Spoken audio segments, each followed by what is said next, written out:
Once upon a midnight dreary, while I pondered, weak and weary, over many a quaint and curious volume of forgotten lore, while I nodded, nearly napping, suddenly there came a tapping, as of someone gently rapping at my chamber door. "'Tis some visitor," I muttered, "tapping at my chamber door. Only this, and nothing more." Ah, distinctly I remember, it was in the bleak December, and each separate dying ember wrought its ghost upon the floor. Eagerly I wished the morrow, vainly I had sought to borrow from my books surcease of sorrow, sorrow for the lost Lenore, for the rare and radiant maiden whom the angels name Lenore, nameless here forevermore. And the silken, sad, uncertain rustling of each purple curtain thrilled me, filled me with fantastic terrors never felt before, so that now, to still the beating of my heart, I stood repeating, "'Tis some visitor entreating entrance at my chamber door. Some late visitor entreating entrance at my chamber door. That is it, and nothing more." Presently my soul grew stronger, hesitating then no longer. "Sir," said I, "or madam, truly your forgiveness I implore, but the fact is I was napping, and so gently you came rapping, and so faintly you came tapping at my chamber door, that I scarce was sure I heard you. Here I opened wide the door. Darkness there, and nothing more." Deep into that darkness peering, long I stood there, wondering, fearing, doubting, dreaming dreams no mortal ever dared to dream before.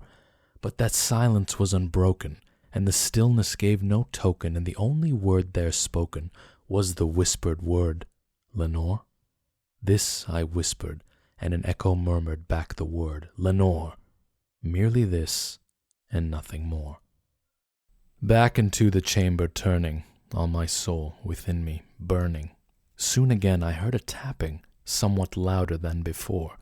"Surely," said I, "surely that is something at my window lattice. Let me see then what thereat is, and this mystery explore. Let my heart be still a moment, and this mystery explore. 'Tis the wind, and nothing more." Open here I flung the shutter, when with many a flirt and flutter in there stepped a stately raven of the saintly days of yore.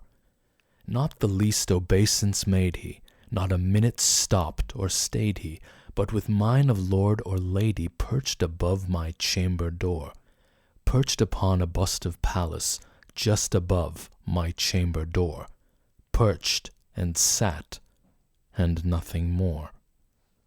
Then this ebony bird, beguiling my sad fancy into smiling, by the grave and stern decorum of the countenance it wore. "Though thy crest be shorn and shaven, thou," I said, "art sure no craven, ghastly grim and ancient raven, wandering from the nightly shore.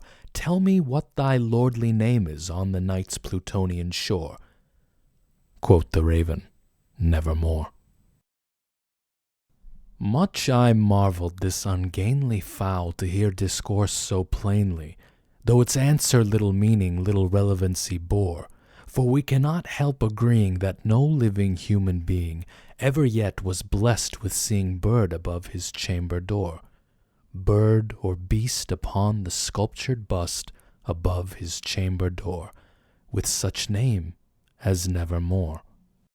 But the raven, sitting lonely on the placid bust, spoke only that one word, as if his soul in that one word did he outpour.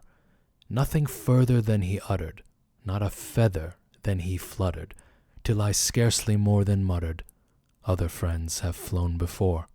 On the morrow he will leave me, as my hopes have flown before." Then the bird said, "Nevermore." Startled at the stillness broken by reply so aptly spoken, "Doubtless," said I, "what it utters is its only stock and store, caught from some unhappy master, whom unmerciful disaster followed fast, and followed faster, till his songs one burden bore, till the dirges of his hope that melancholy burden bore, of never, nevermore." But the raven, still beguiling my sad fancy into smiling, straight I wheeled the cushioned seat in front of bird and boston door. Then upon the velvet sinking, I betook myself to linking fancy unto fancy, thinking what this ominous bird of yore, what this grim, ungainly, ghastly, gaunt, and ominous bird of yore meant in croaking, nevermore. This I sat, engaged in guessing, but no syllable expressing, to the fowl whose fiery eyes now burned into my bosom's core. This and more I sat divining, with my head at ease reclining, on the cushion's velvet lining that the lamplight gloated o'er. But whose velvet violet lining with the lamplight gloated o'er, she shall press, nevermore. Then, methought, the air grew denser, perfumed from an unseen censer, swung by seraphim whose footfalls tinkled on the tufted floor.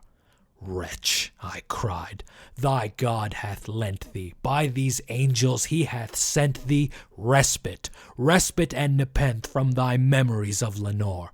Quaff, oh quaff this kind nepenthe, and forget this lost Lenore. Quoth the raven, nevermore.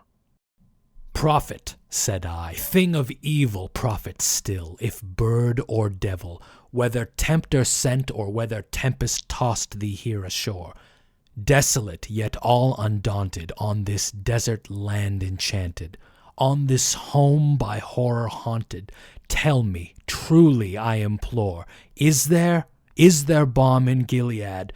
Tell me, I implore. Quoth the raven, nevermore.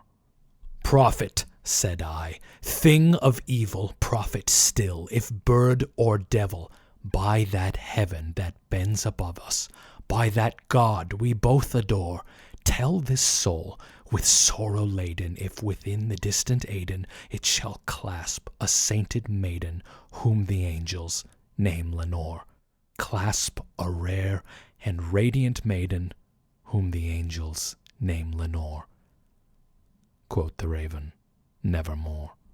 Be that word our sign in parting, bird or fiend, I shrieked, upstarting. Get thee back into the tempest and the night's Plutonian shore. Leave no black plume as a token of that lie thy soul hath spoken. Leave my loneliness unbroken. Quit the bust above my door.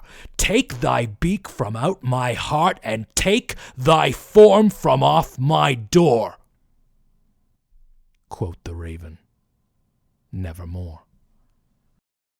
And the raven, never flitting, still is sitting on the pallid bust of Pallas just above my chamber door. And his eyes have all the seeming of a demon's that is dreaming, and the lamplight o'er him streaming throws his shadow on the floor. And my soul from out that shadow that lies floating on the floor shall be lifted nevermore.